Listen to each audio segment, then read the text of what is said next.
Move over AI. Here's another kind of job, if you will. It's a blue-collar comeback because ChatGPT can't do jobs like fixing your plumbing or wiring your home.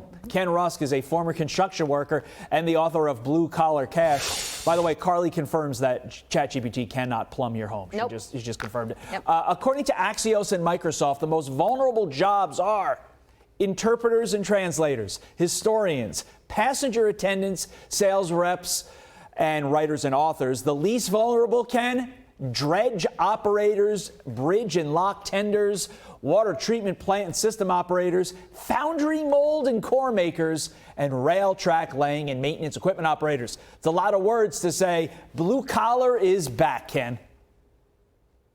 Yeah, well, again, thanks for having me this morning. It's good to see you all again. You know, guys like Mike Rowe and myself, we've been talking about this blue-collar crisis for years now, and it's nice to see that the pendulum has finally started to swing back our way, leading to a much more balanced economy like it should be. Is the messaging, though, where it needs to be? In other words, communicating to the young people of America that college isn't necessarily the answer for everyone, and these blue-collar jobs are, one, pretty lucrative, but also they're a very respectable way to make a life.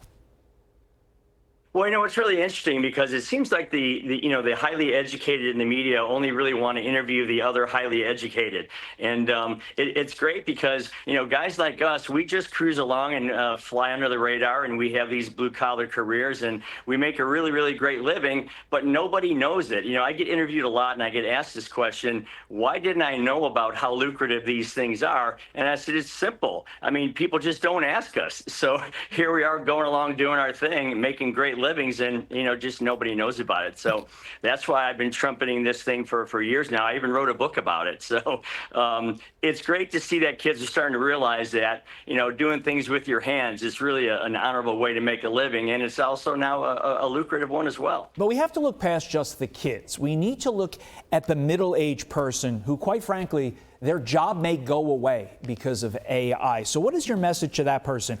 Will they be able to land a blue-collar job as their second act? Well, yeah, you know, it's funny because one of the readers that I was that I didn't realize would happen was somebody just in that situation. I had somebody who had lost their job and working in a cubicle on the 15th floor selling medical supplies. And one of the things they said to me was, you know, I really liked being a plumber when I was in college. I really liked being outside working with my hands.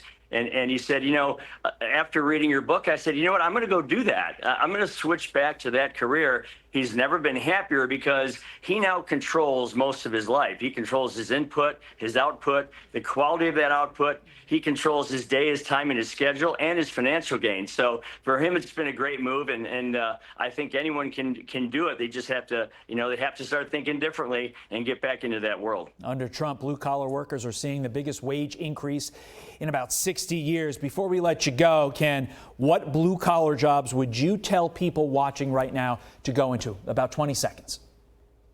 Well, I can tell you anything in energy, that's going to be a huge thing for the future. You know, these autonomous lawnmowers that you see running around golf courses, somebody has to build those things. So anything that becomes autonomous is going to need to be built by somebody, going to need to be fixed by somebody, repaired or maintained. So these are the kind of jobs that will be around for the future. AI is great, but we need to have a backbone for AI, and somebody has to build all that stuff. I got to admit, I was looking at this list when I was prepping for this segment thinking like, where's Fox and Friends' first morning co-host on this list?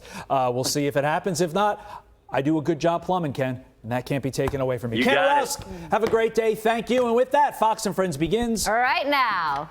I'm Steve Doocy. I'm Brian Kilmeade. And I'm Ainsley Earhart. And click here to subscribe to the Fox News YouTube page to catch our hottest interviews and most compelling analysis.